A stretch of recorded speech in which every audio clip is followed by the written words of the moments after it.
قلبتون مدام داره اذیت میکنه؟ با طبقه رفتن نفس نفس میزنید و شبها توی سکوت به هر تپش قلب و هر آریتمی یا بی‌نظمی قلبتون با ترس گوش میدید و از خودتون میپرسید نکنه همین الان از کار بیفته؟ و صبح چیکار میکنید؟ میرید پیش دکتر که اونم خسته و بدون اینکه توی چشماتون نگاه کنه یه نسخه دیگه براتون مینویسه، یه مشت قرص گرون قیمت، یکی برای فشار، یکی برای رقیق کردن خون، سومی برای کلسترول، و شما هم مطیعانه میرید داروخونه و نصف حقوقتون رو خرج این همه قرص و دارو میکنید. وایسید، فقط یه دقیقه مکس کنید. امروز چیزی رو بهتون میگم که ازتون پنهان میکنن. من یه دستور رو باهاتون در میون میذارم که یکی از اساتید قدیمی من بهم یاد داده و اونم خودش از جراح قلب افسانه‌ای شوروی پروفسور نیکولای میخائیلوویچ آموسوف گرفته بود. این فقط یه غذا نیست، این همون معجون قلبیه که خود آموسوف هر روز میخورد تا قلبش مثل ساعت سوئیسی تا پیری کار کنه. این ویدیو رو تا آخر ببین و من قدم به قدم توی آشپزخونه‌تون نشون میدم چطوری این اکسیر سلامتی رو درستش کنید. اکسیری که تقریبا هیچی خرج نداره ولی قوی‌تر و بی‌خطرتر از هر داروی شیمیایی که وجود داره. اما آموسوف کی بود و چرا روشش فرق داشت؟ نسل جوان شاید ندونن ولی اون یه آدم فوق‌العاده و یه اسطوره بود، یه جراح بی‌نظیر که دستاش هزاران قلب تپنده انسان رو عمل کرده بود. اون بهتر از هر کسی میدید که قلب ما با بالا رفتن سن به چه وضعیتی دچار میشه. اون دریچه‌های فرسوده رو میدید، رگ‌هایی که با کلسترول مسدود شده بودن و شکننده مثل شیشه شده بودن. اون میدونست که قلب فقط یک عضله نیست که خون رو پمپ کنه، اون مرکز زندگی ما، منبع قدرت و منبع انرژی ماست. و اون از اینکه پزشکی مدرن چطور به درمان قلب نگاه میکنه ناراحت و حتی وحشت زده بود. آموسوف همیشه میگفت پزشکان با علائم بیماری میجنگن، نه با دلیل اصلیش. خودتون فکر کنید قرص فشار چیکار میکنه؟ رگ‌هاتون رو به زور گشاد میکنه، فشار پایین میاد، اما دلیل اصلی مشکل که رگ‌های بیمار رو بدون انعطافه سر جاشه. قرص رقیق کننده خون چیکار میکنه؟ ترکیب خون رو به طور مصنوعی عوض میکنه، اما دلیل اصلی که خون غلیظ و چسبنده است به خاطر تغذیه نامناسب و کمبود آب هنوز پابرجاست. تا وقتی قرص میخورید بدنتون کار میکنه و راه میرید، ولی کافیه مصرفش رو قطع کنید، همه مشکلات با شدت بیشتری برمیگرده و در عوض چی به دست میارید؟ در عوض کبد، کلیه و معدتون هم آسیب میبینه، چون همه این مواد شیمیایی هن، مثل سمن که بدن مجبور به پردازش و دفعشونه. یه مشکل رو حل میکنه، یه مشکل دیگر رو ایجاد میکنه. خب خمیر آموسوف یا فرنی آموسوف مثل یک مسکن موقت نیست، این یک ضربه خیلی قویه به خود دلیل اصلی بیماری قلب. اون فقط علائم رو پنهان نمیکنه، اون قلبتون و رگهاتون رو از داخل بازسازی میکنه. اون عضله قلب رو با خالصترین پتاسیم و منیزیم تغذیه میکنه و باعث میشه منظم و قوی کار کنه. اون مثل یک برس قوی رسوبات کلسترول و کلسیم قدیمی رو از رگ‌ها پاک میکنه و انعطاف پذیری دوران جوانی رو بهشون برمیگردونه. اون به بدن دوپینگ مصنوعی نمیده بلکه انرژی واقعی و طبیعی میده. دقیقاً به همین دلیله که این دستور برای کسایی که از بیماری‌های شما سود میبرن به صرفه نیست. آدم سالم که به داروخونه نمیره، به چه دردشون میخوره؟ اونا یه بیمار دائمی میخوان که تا آخر عمرش قرص بخوره. اما ما با شما راه دیگه ای رو میریم، راهی که از حکمت و سلامتیه، راهی که اون پزشک بزرگ به ما وصیت کرده. 7 ترکیب شگفت انگیزی که برای سلامت قلبتون واجبه. خب کافیه بریم سراغ اصل مطلب. همین الان تو آشپزخونه‌تون یه معجزه کوچیک با هم درست می‌کنیم. بهتره یادداشت کنید یا همین الان قلم و کاغذ بردارید و بنویسید. ما به موادی نیاز داریم که آموسوف بهشون میگفت 7 شگفت انگیز یا ارتش نجات برای قلبتون، و اولین و مهمترین جزء توی این ترکیب زردآلوی خشک یا قیسیه. بهش نگاه کنید. مهمترین ویژگیش رنگش نیست، مهمترین چیز پتاسیم فراوونیه که داخلش هست. زردآلوی خشک منبع فوق‌العاده‌ای از پتاسیمه و پتاسیم برای قلب ما مثل یک نون شب میمونه. این چیزیه که باعث میشه قلب منظم بتپه بدون آریتمی‌های خطرناک. این چیزیه که عضله قلب باهاش تغذیه میشه. بعدش کشمش تیره هست یا مویز.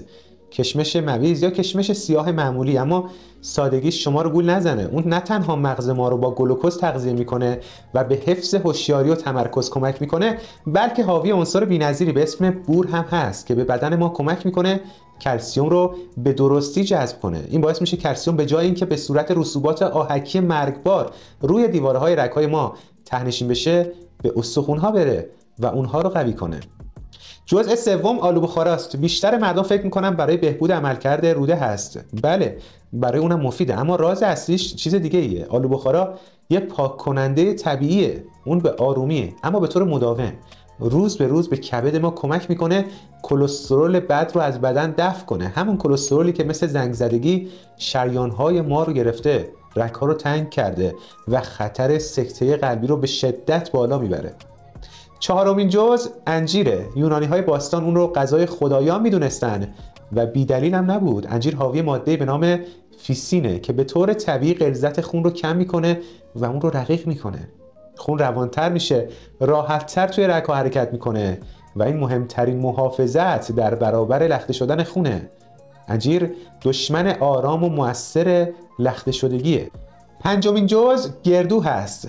مغزش حتی از نظر شکل شبیه مغز انسان، اما فوایدش برای قلب هم فوق‌العاده است.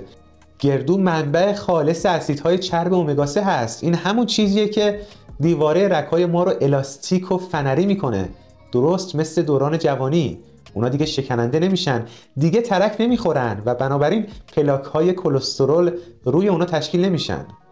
ششم لیمو ترش است و حواستون باشه حتما با پوست ازش استفاده کنید. لیمو سنگی رو منظورمه. تمام قدرت لیمو فقط توی گوشت و آبش نیست، بلکه توی پوستش هم هست.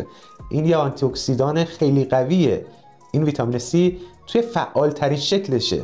اون مثل یک سپر سلول‌های قلب و رگ‌های ما رو از تخریب توسط رادیکال‌های آزاد محافظت میکنه. و در نهایت هفتمین جزء نهایی عسل طبیعیه. منظورم شربت شکر از مغازه نیست، بلکه عسل زنده و واقعی که از یک زنبوردار قابل اعتماد خریدید. عسل فقط یه شیرینی نیست، اون بهترین نگهدارنده طبیعیه و مهمتر از همه اون یه حامل یا انتقال دهنده است. عسل مثل یک لوکوموتیو تمام مواد مفید رو از مخلوط ما برمی‌داره و مستقیم به هر سلول بدن ما میرسونه. اما آماده سازی معجون آموسوف چی بوده؟ روشش به طرز عجیبی ساده است، اما یه نکته ریز ولی فوق‌العاده مهم توش هست. از هر کدوم از میوه‌های خشک، زردآلو خشک، کشمش، آلوبخارا و انجیر و 200 گرم گردو برمی‌داریم و اولین کاری که می‌کنیم اینه که حتما تمام میوه‌های خشک رو به مدت 10 تا 15 دقیقه با آب جوش خیس می‌کنیم. این کار ضروریه تا نه تنها گرد و غبار بلکه اون مواد شیمیایی رو هم که اغلب برای نگهداری ازشون استفاده می‌کنن کاملاً بشوریم.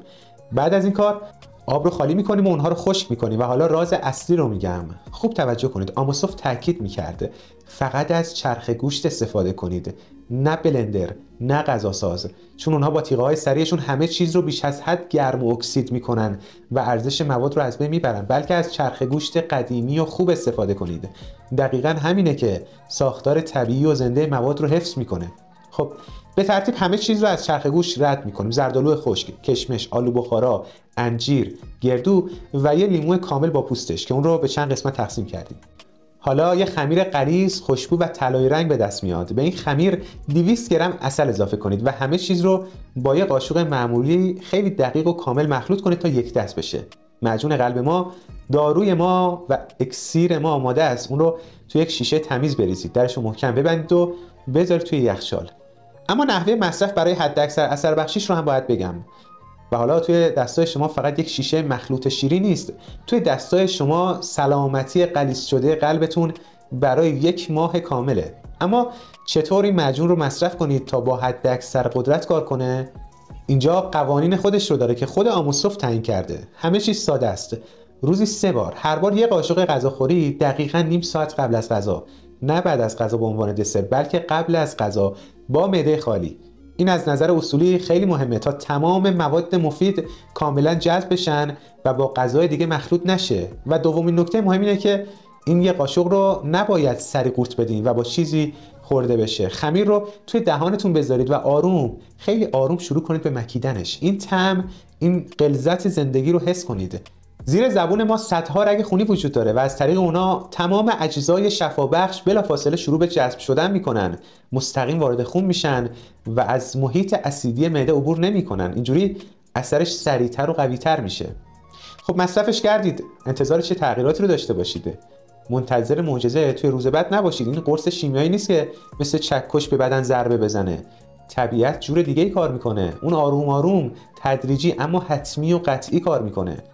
اولین تغییرات رو توی 2-3 هفته اول حس میکنید. متوجه میشید که اون تنگی نفستون که توی پله ها اذیتتون میکرد کمتر شده. شما ناگهان متوجه میشید که تا طبقه سوم رفتید و نفس نمیزنید.